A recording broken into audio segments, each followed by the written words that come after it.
இன்னைக்கு நாம பார்க்க இருப்பது மகாராஜா புலாவ். அதுக்கு செய்ய தேவையான இன்கிரீடியன்ஸ் என்னன்னு பார்க்கலாம். ஒரு பெல்லாரி நறுக்கியது, இஞ்சி ஒரு துண்டு அது பொடிசா நறுக்கியது, பூண்டு புல்லு 4 2 வகுண்டு வச்சிருக்கேன், கிராம்பு 4 எடுத்து வச்சிருக்கேன், கறிவேப்பிலை, மிளகுத்தூள். இது தக்காளி பியூரி. தக்காளி பியூரினா ஒன்றும் இல்லைங்க, 3 தக்காளி நல்லா வெந்நீரில் போட்டு எடுத்துட்டு அலம்பிட்டு அப்படியே மிக்சி ஜாரில் அடித்து, அதை தண்ணி சேர்க்காத தண்ணி இதில் வாட்டர் ஆட் பண்ணவே கூடாது, அப்படியே நல்லா மைய அரைச்சி எடுத்துன்னு வந்துட வேண்டியதான். இப்போ என்ன செய்யறது, எப்படி செய்யறதுன்னு பார்க்கலாம். வச்சுட்டு நெய், இதுக்கு எண்ணெயோட நெய் தான் வாசனையாக இருக்கும். 2 ஸ்பூனு நெய் ஆட் பண்ணிக்கோங்க.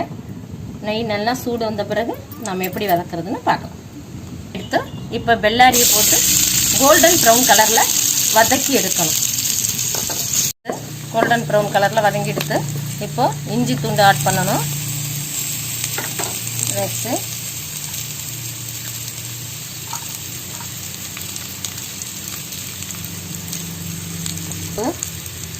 பூண்டு புல்லு,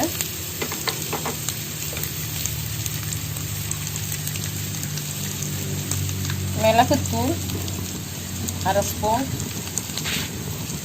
வதக்க வேண்டியதான். பியூரி ஆட் பண்ணுங்க.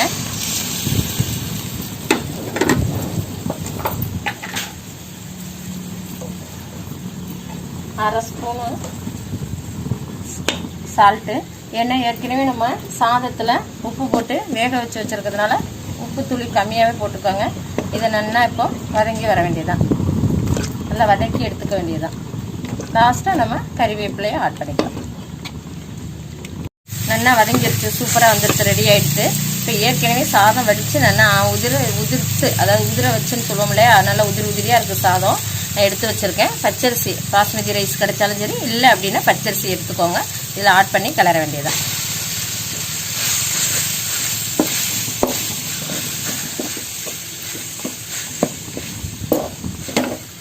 இப்போக்காக நம்ம கறிவேப்பிலை